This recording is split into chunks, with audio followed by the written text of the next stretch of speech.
Every team, every topic, everywhere. This is Believe. Welcome, everybody, to another episode of Need Some Introduction. I'm your host, Victor, and on this podcast, we go week to week breaking down a streaming favorite. And on this particular episode, we are discussing a series that has become very popular.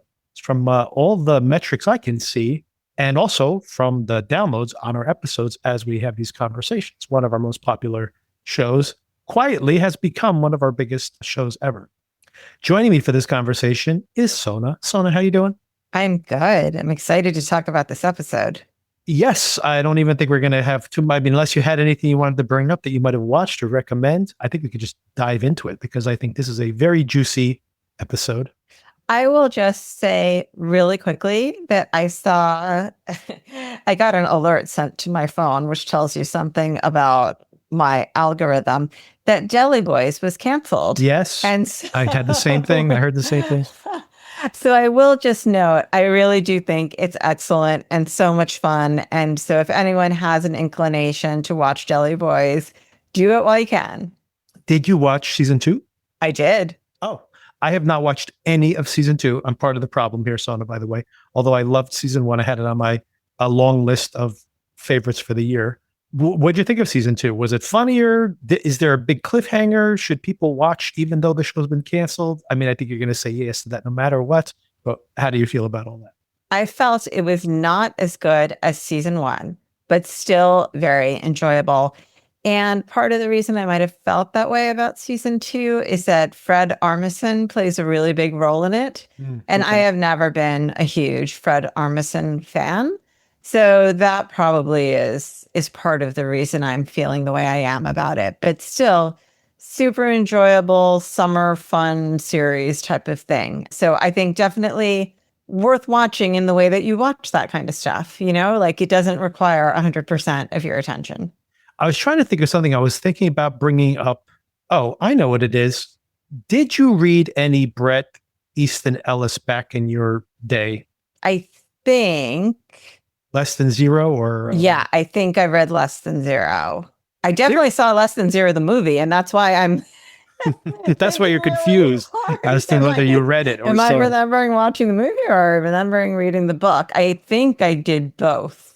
He was such a big deal when we were probably right around the same age as him. I think he's a little older than we are. No, I think he's not significantly older, but I don't think he's just a couple of years older. Oh, no, yeah. He might be a full 10 years older than us. Yeah, okay, yeah. But, he was basically, but he also felt young because, of course, he wrote a novel when he was a teenager. Mm-hmm. And of course, we talk about Ryan Murphy on this podcast way too much, even though I don't ever watch any of his stuff. Considering I'm not a big fan of him, yes. But it shows you how much he's pervaded our culture, though. More so than ever, right? Like you just think about something we didn't talk about, which got Emmy nominations and huge ratings. The what was I trying to say? The American Love Story about the Kennedy Jr. Yes, about Carolyn Bessette and JFK Jr. Yes. And he's about to have a big Netflix next monster series. This is Lizzie Borden, which the trailer's been very popular, which I doubt I'm going to watch, but who knows? I've watched the other monsters. Maybe I'll get sucked into this one also. Although I didn't really like the Ed Gein one at all. Well, the reason I bring up Easton and I bring up Ryan Murphy is, did you hear about this show called The Shards that is out right now? I have, and I know it's a Ryan Murphy show, but that's all I know about it. Because at some point, that's enough for me to know about any show. The Shards began as a podcast that he narrated episode to episode, Ellis himself, and then eventually got published as a book. And once it got published as a book, I actually listened to it. And what was really fascinating about it, I found, was that it's a mix of Less Than Zero. It's supposedly autobiographical. He is in the process of writing Less Than Zero. He is in high school and writing the novel at night. And, he's making his sexual discoveries, all the stuff that would be in Less Than Zero later on.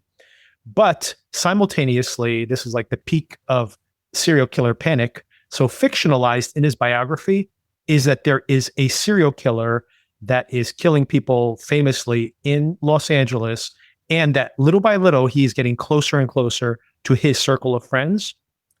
So I found this book, which is completely self-indulgent and maybe self-mythologizing, but that's how Easton Ellis writes anyway.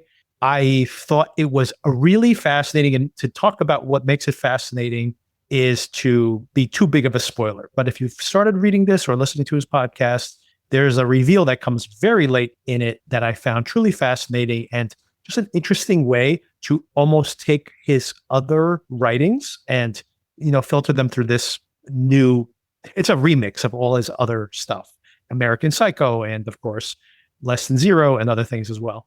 So I found it excruciating and self-indulgent sometimes, which is kind of his brand anyway, but overall really interesting, especially given where things land later on. All that is to say that, of course, that HBO was going to make this show. I was very excited about this. I heard about it about a year and a half ago. They shot a pilot. HBO was going to make it. Luca Guadagnino was going to direct it. So I'm like, this is all prestige all the way. Really can't wait to see what they do with this. And then apparently HBO, I lost track of the story. HBO did not pick up the show. And instead, Ryan Murphy picked it up and they made it for FX. And I'm like, oh no, they ruined it. But Easton has now rejected the series because he wrote the script to the first 2 episodes. And that after the first 2 episodes, I have not watched beyond the first 2 episodes, which is what was available last week. But after the first 2 episodes, the show apparently has nothing to do with the novel and goes in a completely different direction. So I don't think I'm going to sample more than that. But so this is not a recommendation. So I don't know why I'm bringing it up other than just have this conversation.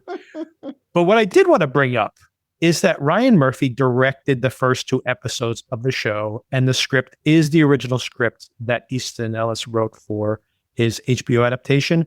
And the first episode specifically is very well written. It's pretty much the same narration that's in the novel itself. And I forget what a good director, because Ryan Murphy doesn't do as much directing anymore.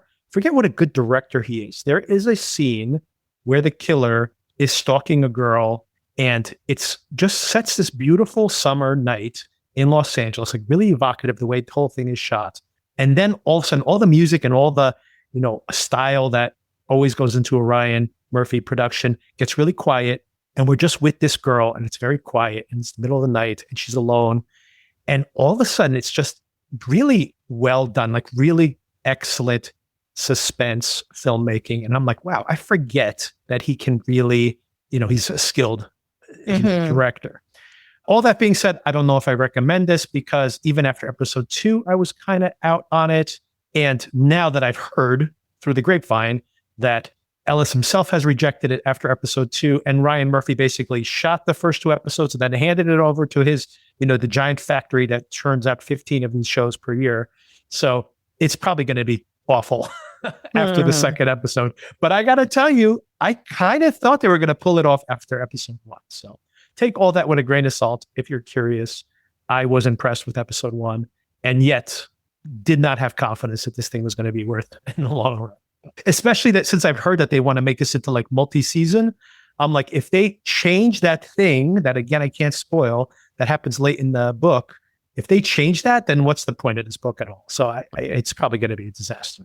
Anyway, just given the fact that we've probably read some of his books when we were kids and that, it's an interesting package, but probably not. I really wish they had made the HBO version of this, but I guess we'll never know. All right, Sona. So episode number 6, we have 2 more episodes to go in this Furious series. This one's called They Make a Noise Like Feathers. And we just looked this up. We're not that smart. We're like, this has to be a literary reference of some kind. Nora brings it up. And we Googled it. And it turns out this is from Waiting for Godot. And one of my favorites, by the way, even though I didn't remember this quote.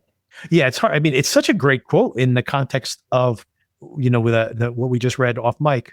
And, but yes, same. I love this play and I still do not remember this moment, but I guess it's full of great quotes. So, but it's a sound that the dead make. The dead are not happy being alive, they're not happy being dead. And they do make noise. They make noise like feathers. and like ashes and like some other very quiet metaphors.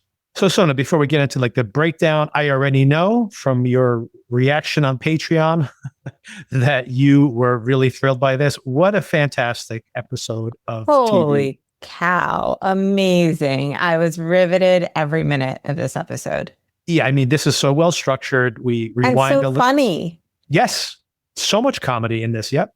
This is, again, this amazing balance that they're able to pull off where at moments, again, this is 2 episodes in a row where I am at the edge of my seat in suspense. And yet 3 minutes earlier, I was laughing at some, little aside between some of the character interactions. Mm-hmm.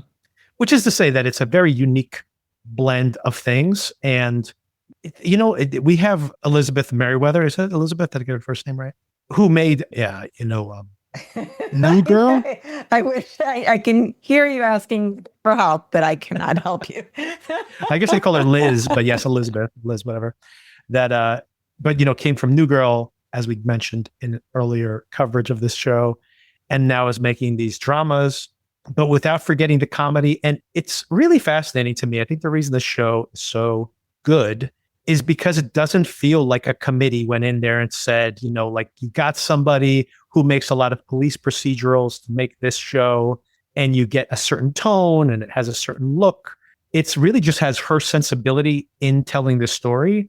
And it feels like no one, I don't think so anyway. It doesn't feel like anyone intervened and said, you really can't, there's too much comedy here. You got this, there's too many characters over here. Like, I don't think she got a lot of notes from the studio for whatever reason, I guess just because she's had a string of successes. And again, like I thought with Dying for Sex as well, just like you watch the show and you're like, how did this show even get made? Like, this does not seem like something that you would just put on paper and someone would be like, absolutely green like that. But however it happened, it is kind of a little miracle. And by the way, I very much liked Dying for Sex, but it's uneven for sure. And, it was on my long list of favorites. This is like unqualified. I just think this is one of the best shows we've seen in a year or more. It's amazing. And I think all of the performances are terrific, but it is so satisfying and so enjoyable to see so many strong female performances is really something special, I think. Yeah. And there's obviously a strong feminist streak, and their show is saying very important things, I think, about that without being pedantic or, trying to tell the story purely from a particular phrase and just having the men be villains and the women just be victims.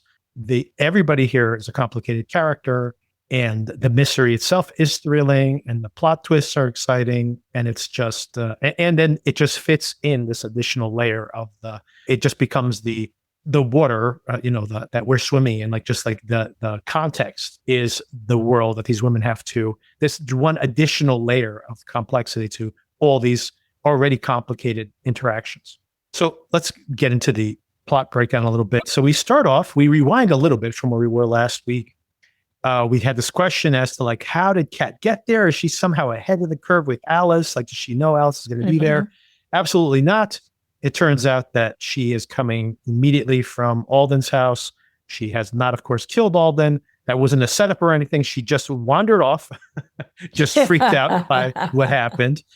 And she goes to a place that used to be a safe space for her. It is a shelter for sex workers somewhere in Manhattan, downtown.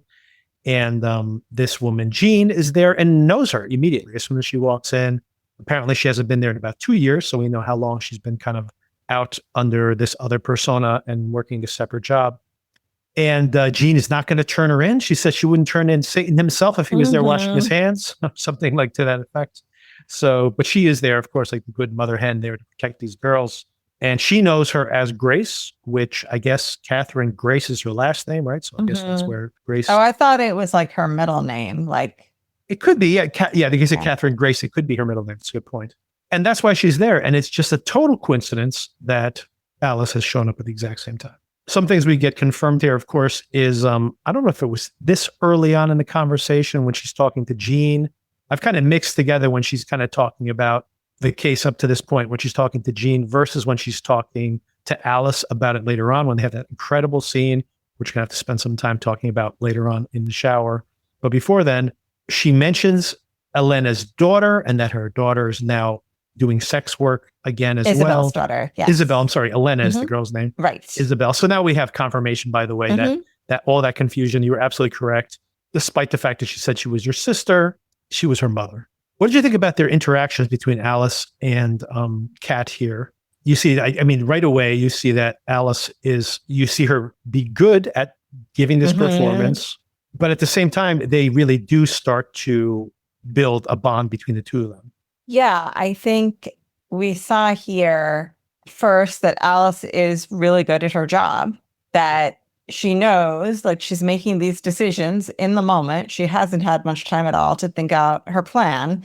And she's going with her gut, I assume. And she is doing and saying the right things to start and build a trust with Catherine. So I was impressed with that because, it's obviously that is partly her job, but right, she's been working mainly in the call center room of the FBI until just recently. So, and I know she worked for NYPD before that, but it shows how sharp her skills are. I liked that. And I think it was smart of her and brave of her to realize that she could use things from her real life because it's going to come across as genuine because it is genuine to help build that relationship.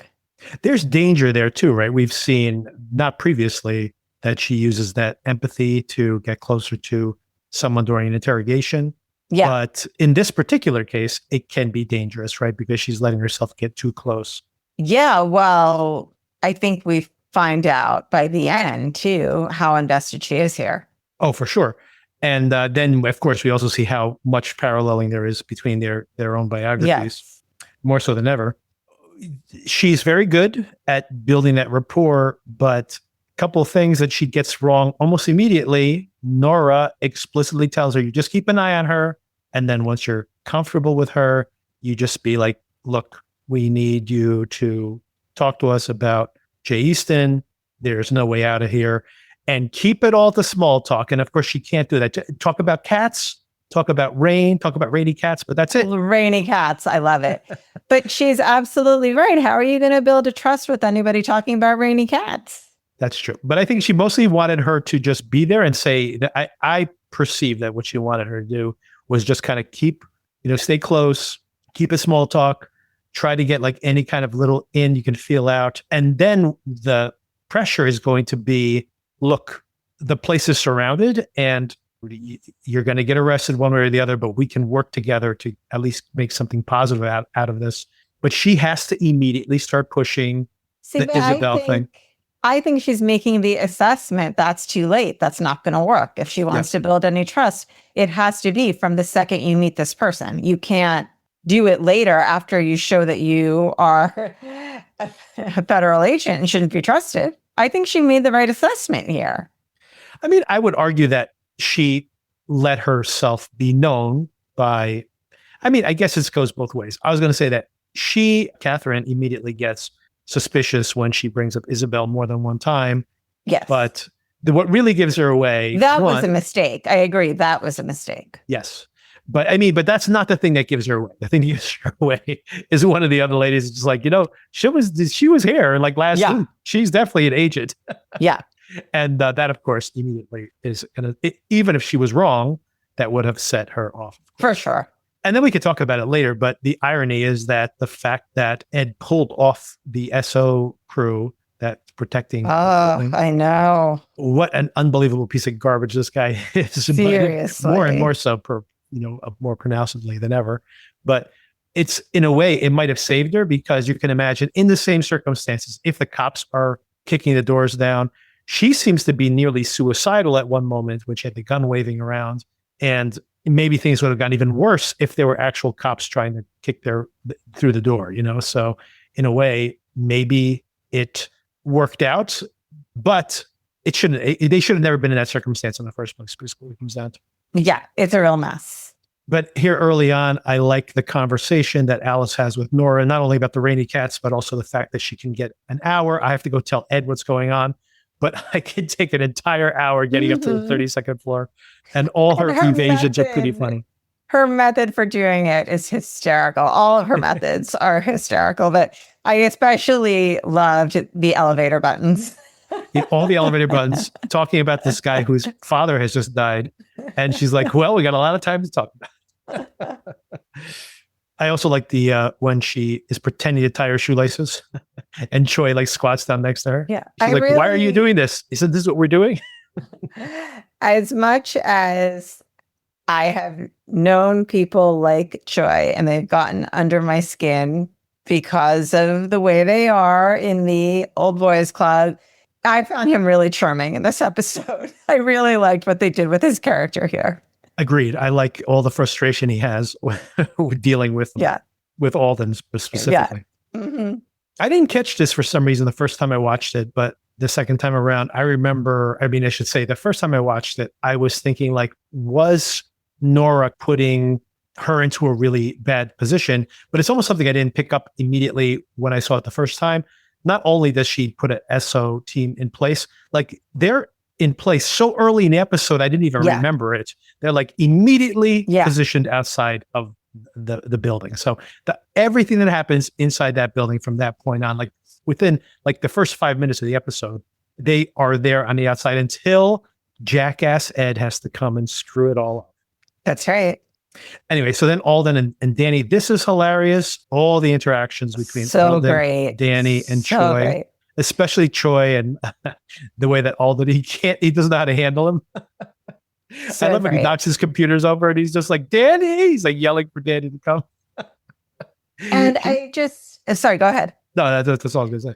No, I just want to say about this actor, you think about, I don't know how the character was written, but this is a person who has very limited abilities, right, due to his conditions. And you think you're very limited in who you can cast in that type of role, right? How many people have these limitations to their abilities and then also want to act? So, I never really thought about this person and whether they have range and whether they're a good actor or not, but he was brilliant in this episode. I loved everything about this character. Yeah, he's fantastic the whole time. I love when he makes the chair move after he's handcuffed. How did you move the chair when you were in handcuffs? It's like magic. So yeah, he's completely dumbfounded with these guys. But meanwhile, Danny bonds with him throughout. Mm-hmm. And what did you think about some of these revelations? He's probably correct. This comes pretty late in the episode, but I guess we'll talk about it now because we're talking about them anyway. But first of all, I love the way that Danny, just from being empathetic and also mentioning his son has had issues, that he built this bond with Alden. And it's really powerful stuff, actually. Him saying to him like that, you have to turn in Catherine. He keeps correcting her, saying that he's Vanessa, that she's Vanessa, I should say. Mm-hmm. And that he's like, you don't even know her name. And he's like, so what? He's like, my whole entire life, I didn't have anyone ever look at me at anything other than just like debilitated or a 300-pound wheelchair, as he describes it. And she, however it is, sees more than that. But then a big revelation here, I think, in the fact that Danny tells him that she probably killed your mom and then took her fentanyl to do this to all these other people. So what did you think about this revelation? And also how we touched on it last week, where it seemed that she was like getting the feeling back in her fingers when Alden proposed to her. And yet the question was, is she manipulating him? But then the bigger question at that point was, is she doing both things at the same time? And again, I think, what do you make of all this in this moment? Like her relationship with him. Yeah, there was a nice quote from him about it too. I'm not going to say it exactly right, but it was something about like people condition love on a person acting the way they want them to act, which I thought was just a really interesting thing to examine for all of us. But I had always assumed she was getting the fentanyl from Alden's treatment because we see her injecting him at some point. So it never occurred to me that she needed a different fentanyl source. So this was like a little bit, I'm still processing that idea. And his reaction did make me laugh out loud. Like she did what she had to do, kind of. Like he did not seem phased. I guess maybe he had already considered and accepted that himself. But I do think that he understands that it's complicated, but there is also something genuine there, which is kind of how I felt about it last week as well. What do you think? Yeah, I mean, I feel the same way. I think, if I play it out in my mind, she probably did see him as easier to manipulate than the mom. And at that point, it might have been purely pragmatic that she's just like, he'll be dependent on me. The mom will be out of the way, even though she was old and debilitated, probably less so than he is, because considered how debilitated he is. So it's just an easier thing to build her trust, have a direct contact with him, only answer to him. He has money. He has the home that she can squat in. So I figure there probably was something purely tactical about the choices she made to kill the mom and also to take the fentanyl. But I do think that maybe even to her own surprise, she did build an actual relationship with him. And I think he probably understands all of that regardless of how this came to him, he did love her. And she, he believes that she loved him. And I love that point, like you said, where he's like, do you think people only love like one way? Like, do you think that it's always like this clean, perfect relationship, which maybe is something that Danny needed to learn considering he's going through a divorce himself. But yeah, all of that was really fascinating. And by the way, the one of the quotes I think you were trying to get to, which I thought was so hilarious, is when he goes, you do realize she probably killed your mother, and take the fentanyl to kill all these people, and she's using you. And he says, nobody's perfect. That's what it was. Nobody's perfect. Indeed not. And then Danny has some more investigation here. I do like the fact when he's leaving the home, this is before, because most of this questioning he has with Alden is back at the police station. But when they're just exiting the home, I like him running into his chief and saying like, well, the cops, I couldn't tell you what was happening here because, the FBI is now involved. And I love his detective boss telling him, there's 3 bodies here. Like, when were you going to tell me? And he's like, maybe they would have told you if there was a 4th body. Yes.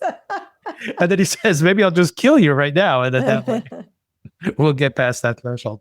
Yeah, I also liked, I probably am going to botch the quote again, but when he's complaining to Danny about how he feels left out of things, and Danny says, I think of you as my wife. I also thought that was funny. He's like, I appreciate that. And by the way, during that interaction is when we also find out that Marshall was caught in front of Alice's house, drunk. Driving, though. Too. And he talked his way out of it. That makes more sense. Because last week I was like, how fast did the police come? It only takes a couple seconds to walk off someone's stoop and away. So that question was answered at least. Meanwhile, what do you think about the playlist that Marshall's listening to? He listens to 311. He listens to Sublime. Especially that particular Sublime song where it's like, God knows I'm weak. He is stuck in a very specific era. He is trapped in that era. I remember all those songs though. So. Yeah, it's like a 1998-ish, I feel like. Right. No, maybe a little earlier even. I don't know, Sublime, that is late 90s, I think. It is the latter half of the 90s, yeah. Do you think this is for real, by the way, that Marshall has this police app that he can, does that, or, I mean, I don't know if the NYPD actually has this. What is that? It's like he goes into an NYPD app and it shows him where all the cops are. But Alice doesn't work for the NYPD anymore. That's why I was confused. It's just tracking all law enforcement. I didn't even think about that. That's a very They never disconnected Alice's? I don't know. Maybe she forgot to unsubscribe. She never gave back her cell phone. She's using the same phone. Exactly. I thought he would just go into his like location services because she might right. As they dated, maybe she still had her location shared with him. But so I assume there is an NYPD app like this, but it seemed like, I'm like, really? That seems like an invasion of privacy. Yeah, that especially was if wild. you dated the person. Mm-hmm. And with all these like really interesting parallels that are constantly happening in this show, by the way, I did love the fact of seeing Alden slow rolling the cops, and you have Nora slow rolling Ed at the same time. Like they're both like trying to slow things down as much as possible, which I thought was very funny. All right, now the big centerpiece of this episode is all these amazing scenes between Alice and Nora, which just get more and more rich as they continue. But early on, you already mentioned the fact that she's kind of play acting at this, performing at this. She improvises very quickly, saying like, you're in the wrong place if you're like an abused girlfriend. And she's saying, well, I actually do online sex work. And then, of course, it's interesting that in all their interactions, there's truth to all of it, right? Where she says, what kind of stuff do you do online? And she's like, I do rough stuff sometimes. And she goes, do you enjoy it? And she goes, sometimes I do enjoy it. Of course, we actually do know that she has a kink for this. And unfortunately, she does seem to bring up Isabel. Every time she brings up Isabel, chills the conversation a little bit. But I did love this paralleling again of, we see how they're in different moments of arrested development or trapped by their own traumas from the past. And I loved seeing that Kat is very much like the child who's like swinging on the jungle gym, and how Alice jumps to like defend her, like almost reflectively tries to catch her, right? Which I thought was really nice. And of course, ingratiates, that was an instinct and a reflex, but it does ingratiate her to Kat for sure. Yeah, really sweet scenes between them. And I just think both of these actresses are doing an amazing job. What did you think about that whole sequence where she again talks about what, again, like slowly finding out what this whole trauma she has about the shower, that apparently multiple times when she was in the shower, she would get dragged out of there by Marshall, presumably that's the story she's telling. Yeah, well, she had told Danny too. That was the reason that right in those first few episodes, everybody's commenting how she smells terrible. Yeah. Because she hasn't been showering. And then Danny very sweetly says he will stay with her while she showers with the door open. So it's something, one thing that I really like about this episode is it shows how the show has like laid the groundwork for so many things that are happening now. Oh, absolutely. Like I think we might have mentioned it in passing previously, or maybe when we were talking about Cape Fear being critical of this show, that so many things that happened when we were talking about Cape Fear, like they introduce a character, they introduce a theme, and then 2 or 3 episodes later, they're like, we don't have room to talk about that. Never mind. Out the window. Yeah, but we're not going to bring that up anymore. Or like a dead body. Don't worry about it. Mother and son are dead. That's all you need to know. There's plenty of dead people here. We can talk about someone else. And as opposed to this, where it's so tightly written, where everything that has been seeded earlier is all paying off. So it's really masterful. Oh, and then of course, whatever previous trauma she had in the bathroom, this is a particular shower where she was convinced that Marshall was going to actually kill her this time. And that the thought that went through her mind was that she had not yet rinsed the shampoo out of her hair. Yeah. Which seems like one of those type of things in life where it's like you kind of like suddenly care about the least important aspect of something. I have to say, though, that in this episode, the fear of showering has become nearly comedic. And with a show that has so much comedy, I don't think that this is intentional. But literally, we get towards the end of the episode. Yeah. No, turns the shower on and goes hide in there. And she's just like, I don't think I could go in there. The shower is on. I agree. That was a weird beat in this otherwise perfect episode. And even the payoff of the shower scene was great. Yes. But the idea that someone would be like, oh, her weakness is showering. Exactly. I'm just going to turn on all the showers and create this Exactly. It's her turning on the showers. It's like she's about to walk inside and then she hears the shower come on and she's like, I can't walk in there anymore. That was probably the only thing that struck me as an odd decision in this episode. Yes. Like logically it makes sense and plot wise it makes sense, but practically it just seemed a little silly. Agreed. And like I said, for a show that's very, I was going to say self-aware, it's not ironic at all. It's very straight-faced, but exactly situationally comedic. And that for it to not be aware of this. Yeah, it felt like satire from a Scream movie or something, right? Exactly, Like, exactly. yeah, I totally agree. That was a really strange beat in this otherwise almost perfect episode. Exactly. Agreed. I'll steam her to death. The shower is, of course, her true enemy, because if she had been in there showering next to her, the other girl wouldn't have walked over and dropped What a a good dime on point. her. Her pores are going to be amazing, though, after this. That's true. I do like that little detail, by the way, that Catherine says that when she finally had her own place, she would shower like 3 times a day. She actually could, A, take a shower for as long as she wanted to, and B, not in like with 20 other people around her. Yeah, and it comes back to that idea, too, of someone else deciding your schedule when you're a grown person, right? You should be able to do all of these things whenever you want. You should be able to eat whenever you want, shower whenever you want. So, like she said, she kept going in and out of her apartment. This is my door. Like the freedom of having complete control over your circumstances.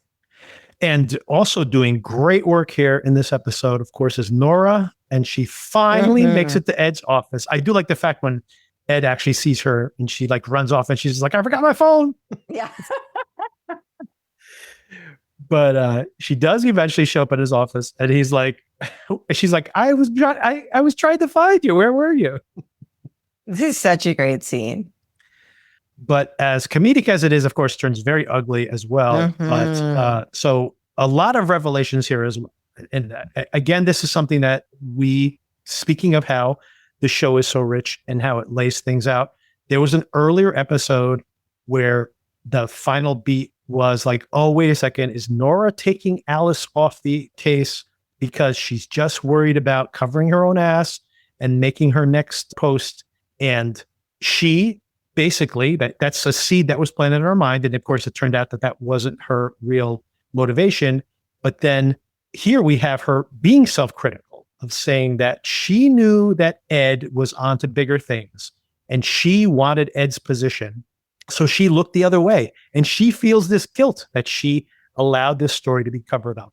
And it was only now, again, I think she was in the shower when she had this revelation, if I'm correct. So the shower, very important on the show, that she makes the connection that Ed's big case that broke him, that got him promotion, was a big money laundering case tied to the mob, and that she believes that Jay Easton gave him that lead, and all he asked was for him to take care of burying this girl that had no face, the dead girl who makes sounds like feathers, and that she feels partially culpable, but she's like, I now know enough to take you down. So I run this case the way I want to. We're going to go after Easton, and you can't say anything about it. But she also plays her hand that something's going to come out of that computer. So of course, as soon as she leaves the office, he calls up, finds out that the computer has been wiped.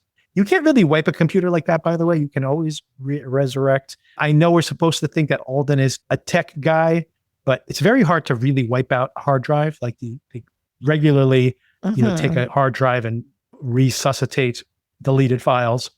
Even if it's experts, like even hackers, there's ways you can bring them back. Anyway, all that is to say that that's a little bit of a hand wavy thing. Okay. But he's just like, the drive is clean and I'm taking over this investigation. What did you think about this? That they obviously have this real toxic dynamic going back for a while, but Ed's just become a real piece of shit straight up, right? Yeah. And it was rough to watch it because it's like so satisfying when she's going in on him and then the rug gets pulled out from under her. Ugh. Oh, and then he calls in and says that she's been drinking, and we see her desk. I mean, we'll get to it when we get to the very end of the episode, but one of the last things we see in this episode is her office being cleared out. So things are very bad in the moment, but I have a feeling that Ed is going to take a fall. I sure hope so. She's very funny though when she's taking him down. She said, maybe you could look the other way. She says something about like, I don't want to deal with this girl, especially if she has no face. Maybe if she had a face, but no face, no thank you. Yes. Oh my gosh. And I like when he tries to cut her off. And he goes, I hope this isn't going to go on for much longer. And she goes, I wish I had better news for you. I'm not done. But so she's great in this scene. And then really great. As juicy as that is to see her get her supposed revenge, Ed still gets the upper hand for the moment. Well, he's got blood on his hands now. Yeah, for sure. What else have we discovered here, though? We are pretty certain here. Maybe, you know what? We'll wait. We can have our theories on the actual specifics of the case when we get to the final shower scene there, because yeah, I'm having some timeline issues with everything, but let's keep talking. Yeah, when we get to the very end, I think I'm sure it all makes sense. It's just not making sense to me, but maybe you'll help me. Let's talk it out for sure. Okay, then we get to the very end of the episode. Very suspenseful. Alice finds out that they're closing in. She's got to make a move on Catherine. Catherine turns on the shower and nearly escapes. Oh no, not the shower. And she walks in there, distracted by all that water and steam perhaps, and gets injected right in the neck. Again, we know that this is the magic syringe. She knows exactly the dosage to give to not kill anybody, just debilitate them. And not for that long either. She came to pretty quickly. Yeah, I was going to say she must have gotten a much lower dose. Maybe she was calculating based on her weight or something, because she was just at one point she's running down the hallway, just shaking her head, just like, they should have all just shook that off if they could have survived. Yeah, and like I mentioned, we find out Ed makes that call. Turns out that the SO team has been called off. That is like such a dick move. Yes, it's incredible. Like that is where potentially things have gone really badly. Yep. You would assume Ed would be in trouble, but maybe not. Maybe everyone's going to just look the other way. I mean, something does go super badly. So yes, exactly. And that may be on his hands for sure. Yeah. I mean, I guess that's a good point. Let's talk about that at the very end, because I think that is still going to fall on Ed. Okay. But let's not leave the shower scene yet. Yes, we can. Yeah. That's why I'm jumping ahead. Let's focus on here, because this is such a big moment between the two of them. Yeah. I mean, I love how it's all out on the table now. Yes. And Alice is trying to convince Catherine to go along with coming in, and they can get Jay Easton together. And I love that. I just think the actress who's playing Catherine is doing such an amazing job here. She's you can like almost see the gears in her brain turning about everything that's happening and how to process it and what to do about it. And she's telling Alice that, like, hey, the really big problem is I have completely disassociated and I don't really remember. I don't remember exactly what happened, which is obviously a huge problem. It did make me wonder, was there only one incident and she's disassociated from that one, or has she blocked out an entire period of time? Do you have a view on that? I don't know. That's a good question, because I also have a question now as to whether Alice has forgotten things about her own biography too. So yes, agree. I mean, or maybe they were drugged, or who knows? Like I think it's more of a period of time, and maybe there was some kind of drugging or something else that was occurring. That's quite possible. Yeah. Because Catherine says that there are a whole bunch of things she doesn't remember. Yeah. And she kind of jokes, that it's because she got choked so many times that the oxygen deprivation had like erased her memory. But maybe there's something more thematic about it. By the way, I think it's bananas that she's holding the gun sideways, like in New Jack City or something. Did you notice? Like, I was like, how much experience does this girl have with a gun that she's that casual with it? But then it does turn out by the end, she's decent with a gun.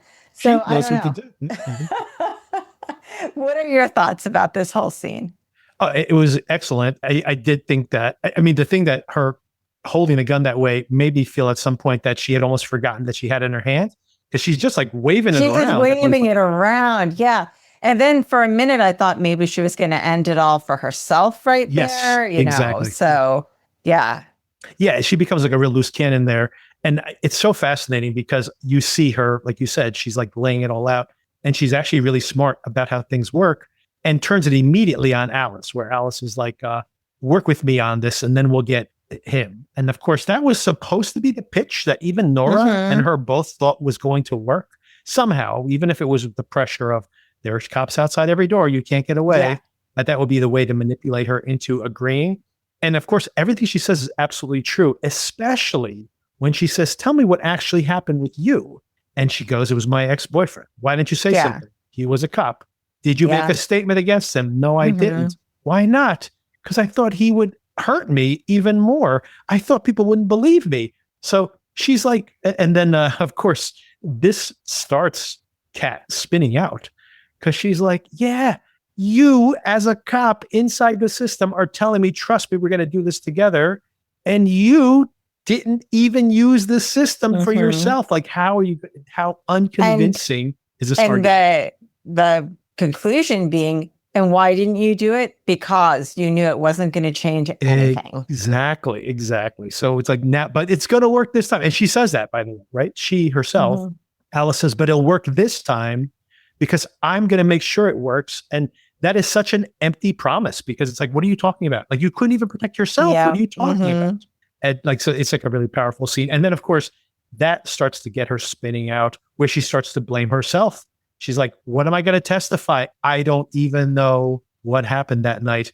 I was supposed to protect this girl from being a sex worker, and she's in this situation right now. Like, I'm not even doing what I'm supposed to do. Like, and she even now gets even more focused on critiquing herself that she was saving money. She was living on her own. They were living together. And then we don't know the details of it, but she just started screwing up and she lost everything.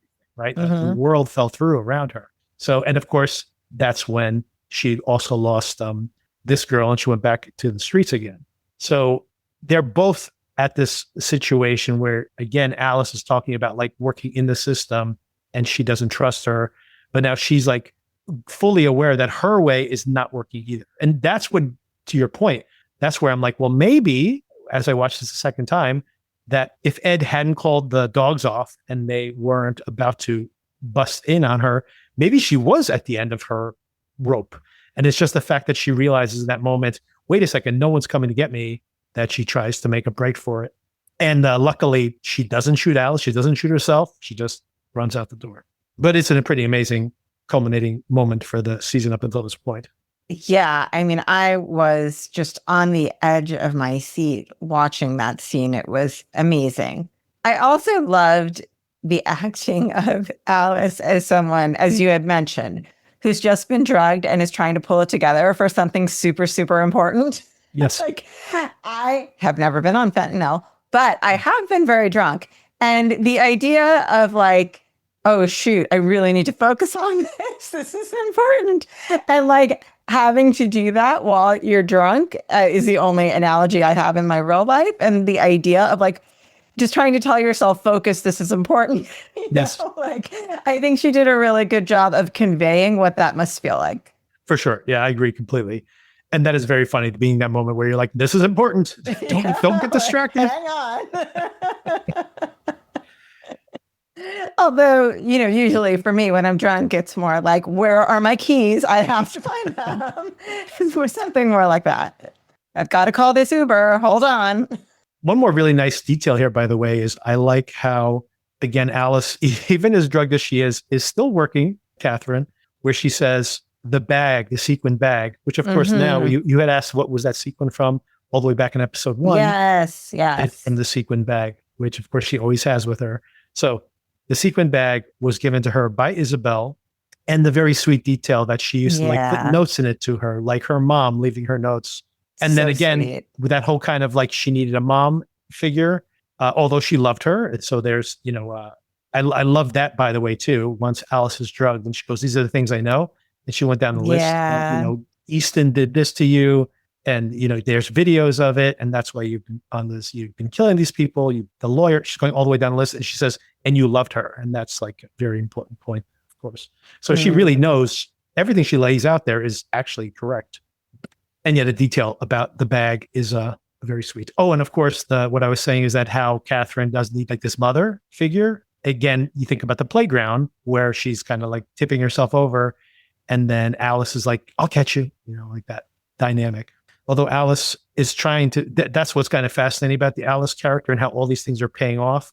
Alice needs someone to take care of her as well. She has the same lack in her upbringing that Catherine did, but she's trying to fill it by being the mom, as opposed to like someone like Catherine is always the child, right? They're kind of trapped in this dynamic. So it's interesting to see them on the playground. It's like such an iconic representation of their dynamic. Yeah. But I don't know if they can be that for each other, at least not now.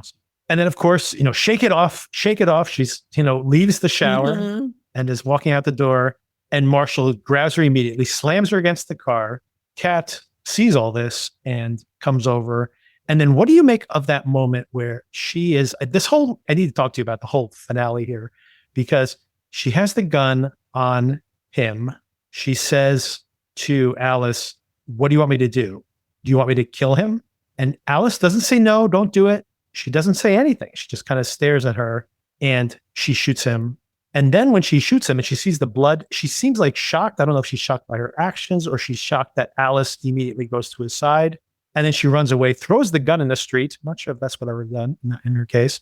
Might want to keep the gun with me, although there's a bunch of cops coming. I might also get shot. So I don't know exactly what her logic is. Definitely has her fingerprints on it, that's for sure. And I don't know if Marshall survives this shooting. So this is very chaotic. But doesn't she not have fingerprints, though? Isn't that something they established at some point? Because of her numb fingers? I think that's just her I think they actually said that she doesn't have fingerprints at some point. I don't remember. In a prior episode where they were, trying to figure out who it was, they were testing something for fingerprints. And I swear they said she doesn't have them, but maybe I'm remembering wrong. I just saw something else where they had no fingerprints. Oh, you might be thinking of, by the way, you might be thinking of another show we just watched recently where there was no fingerprints, which was... Oh, shoot. Am I mixing Ride or Die? Up? Because the girl in Ride or Die... I might be mixing it up. Okay. But see, there was plausible deniability there because of her numb fingers. But I think that's just her disassociation. Oh, by the way, speaking of that, I forgot to mention that she really is having a true bodily disassociation.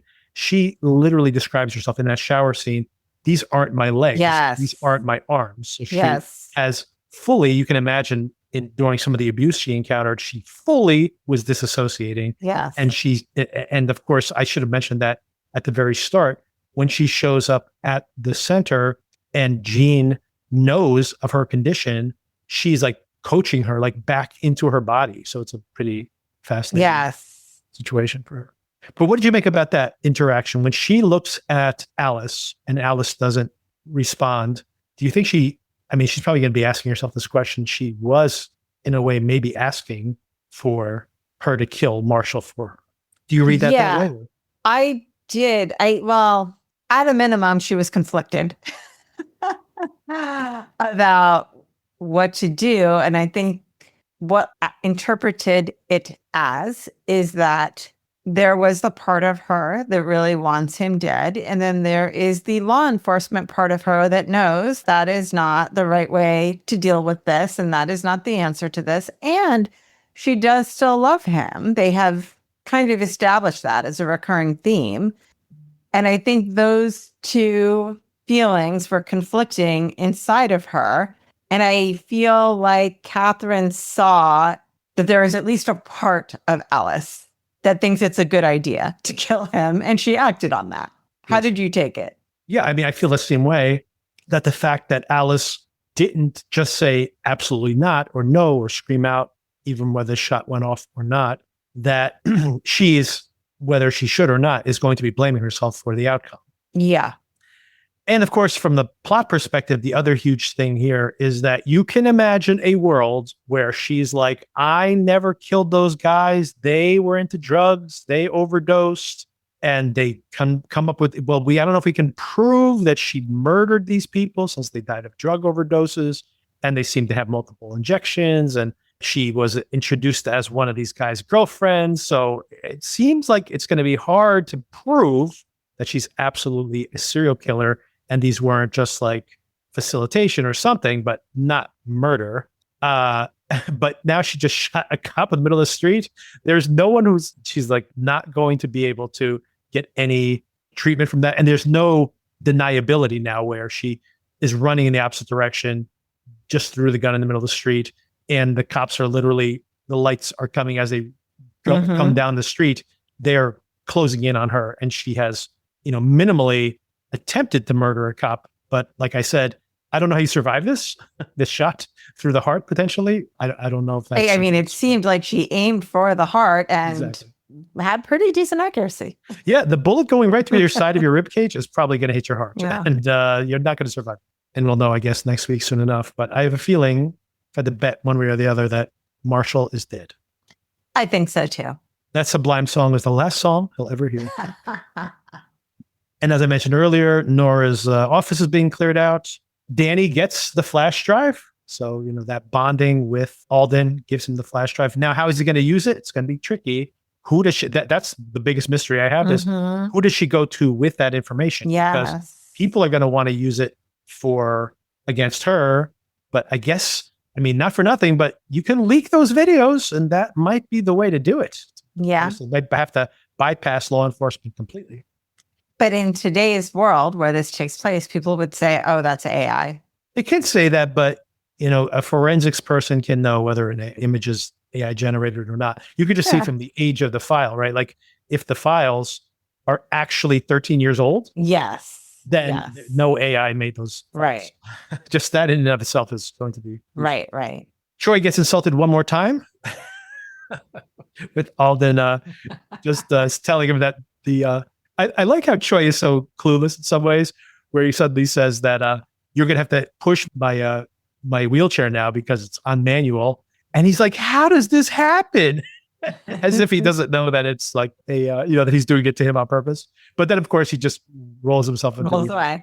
And then Choi kind of chases his tail for a second in the elevator, too, because he doesn't know how to get around the wheelchair. And the actor playing Choi did an amazing fantastic job this episode, like of being the straight man. Really, really great. He was fantastic every time he was on screen. Yeah. Sure. And I also like Alden's delivery as he goes into the elevator and he just says, I don't respect you. And Danny grabs the flash drive, immediately goes to his computer, plugs it in to see like what's on this flash drive. Is it indeed what Alden said it was? It is all the video files, of course. And there's a file that says Alice. There are a lot of files on this video, on this chip. Why do you think they have so many recordings here? Why are they not in alphabetical order? Maybe they're in time order. They could be, yes. You can probably put them in alphabetical order, but yes, they might be in time order, correct? Yeah. Because then it seems so like number. You see, like Kate. I noticed the name Kate, and with a different number sequence because I was looking for cat potentially. So I noticed that one, and it's also right next to Alice. There's a Kate. So anyway, so it seems like you said, it might just be in time order. But we have to assume that the Alice that he sees, he sees the name Alice, he opens up the file, and it's got to be that he sees Alice in the video, right? Yeah, I think so. But now how does she, so now I have to rewatch. So this is my timeline question. Yes, okay. Because we know that her dad kicked her out at 14 because she was pregnant. Because she was pregnant, right? So is this something that happened before she got pregnant? Because that doesn't make sense, right? Like she was living at home. The dad kicked her out. So my inference is that she got pregnant from a boyfriend or something and then went to the group home that she's referenced. But then at what point does the whole Jay Easton thing come into play? Did she go from the group home to being sex trafficked? That is something that could have happened. What is your thinking on the timeline? I was thinking my version of it, and it could be completely wrong, was that maybe she already had a troubled home life. And then she was trafficked and then went back home and got kicked out. Yeah, that she was like out. Okay. She was kind of like in and out of home or maybe around the wrong people, got pregnant, and her dad was like, that's the final straw. Because it seemed weird that she got pregnant, then ended up in a group home, then maybe got pregnant again, because it does seem like there might be a real connection that that Easton might have a child out there who's actually Alice is the mother of. Right. Although that would, this is in a way fascinating and also a little bit of like too much paralleling here. Like they both potentially got pregnant by these, maybe not Easton in both cases, but maybe like rich men. And they both tried to cover up their pregnancies at around the same time. And now they're like in these parallel lives in a way. No, well, Catherine wasn't pregnant, right? Isabel was pregnant. Oh, right. Yes, of course. Yeah. Of course. Yeah, that's So a good point. Yeah, it's almost like Alice is like a blend of Isabel and Catherine. yes, exactly. That's, yeah, good point. That it wasn't exactly Catherine, but, it was like adjacent to her. Yes. And I do think this show, as we mentioned, is so tightly written that they are going to explain what the timeline is and it's going to make sense. But just for today, I'm a little bit confused. Yeah, I agree. I'm a little confused too. And, but my guess would be, yeah, like I can't imagine there was two unwanted pregnancies, like closely in succession. So I think it probably was the fact that she was already troubled, ended up With the Easton circle of things, Yes. then went back home, maybe was pregnant, and that's why she went home. right. And then the dad discovered she was pregnant. And girls that age often try and hide that they're pregnant, even though obviously at some point you're not going to hide it anymore. And then got kicked out, and then to the group home, and then the life we see now. Yeah, and we had already suspected that she may have given up a baby in one of these boxes because you could just read it as like, oh, I've been to one of those centers before and they have those boxes, or she can be had like, the experience herself. that happened to me. Exactly. Yeah. That exact thing. And she may have chosen not to keep the bracelet, or maybe she did. We don't know yet. But yeah, it could be in that box. Yeah. Right. Yeah. Good point. With the sonogram. So yeah, it's pretty tantalizing stuff for sure. Although I don't know if we needed Alice to be. Oh, that's the other question I was going to have. So beyond the timeline, right? I have to maybe go back and watch these scenes. Alice goes and talks to Easton, talks to the lawyer, talks to Easton's daughter, and Easton does not seem to recognize her, and she does not seem to be right. I thought about that as well. Yes. I might have to rewatch that. Maybe she's more uncomfortable than I picked up on. So maybe now there's a second read of it. So maybe I just have to rewatch those scenes. Or she just associated herself. Maybe she forgot too. Maybe these girls were being drugged. Right? Drugged, yeah. Yeah. So it is possible that she doesn't remember who she is with. So it is possible that she doesn't remember knowing them at all. But now I got to rewatch their interactions, because if indeed, and I mean, it seems to be pretty certain she's one of these people, one of these girls, then how does she not have a recollection of it, right? But then, of course, we know that Catherine doesn't have a very good memory of that time either. So right, like she seemed to be more going from that photograph than anything else. Yeah. So very interesting, and two more episodes. I think two. Pretty amazing stuff so far, I gotta say.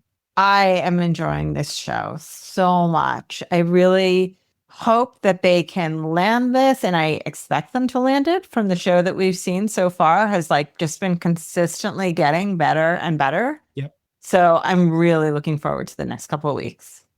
I mean, I wasn't going to even speculate on, I was going to say like earlier on, I'm like, well, how's it going to land? Are they going to let her run off or, whatever? I don't even actually care. I'm just enjoying the plotting at this point. So great. And the performances are so great. And I'll say again, I don't think it's extraordinary to have a strong female performance. I think we see it all the time. But to see 3 strong female characters, excellent performances in the same show, I think is a little bit unusual. And I love it so much. And I think it also is, again, without being overtly heavy-handed, right? That it obviously is probably, I mean, I haven't checked this explicitly. Definitely last night's episode was written by a female writer on the staff, but I would presume mostly female creatives, directors, and writers. And the film is the series, I should say, comes from such a female POV without, again, being like overly heavy-handed. It's just giving you a really solid thriller plot, but from a perspective which still, even now, is not that common a perspective we see. Mm-hmm. Even when you see like whatever a female detective, a lot of times it's very much just like swapping out a male detective for a female detective. So it's not really like encompassing the experiences of those women realistically in the show. And this is like obviously just the full, not even subtext. It is like the text of the show itself. Love it. Yeah. And we have just a couple more episodes to go. And we're wrapping up Lucky here, by the way, coming up later this week. Darren and I will be talking about the finale of Lucky. I've just watched the premiere of Lanterns, and I'll be talking about that as well. Probably Darren. I believe Darren's watched that as well, so we'll probably talk about that there. Reacher's on. These are not female-focused film. Not well, Lucky is, but from a male creator, by the way. So Lucky's very much a show, by the way, that censors a female protagonist, but doesn't really feel like a explicitly female POV, but does have very good performances by the women, by the way, to be clear. But Lanterns and Reacher, less female-focused. And Gotcha. then, we'll be talking about that and a bunch of new things coming out in September, which I'll be previewing in the future. Great. All right, Sona, thank you again for the conversation.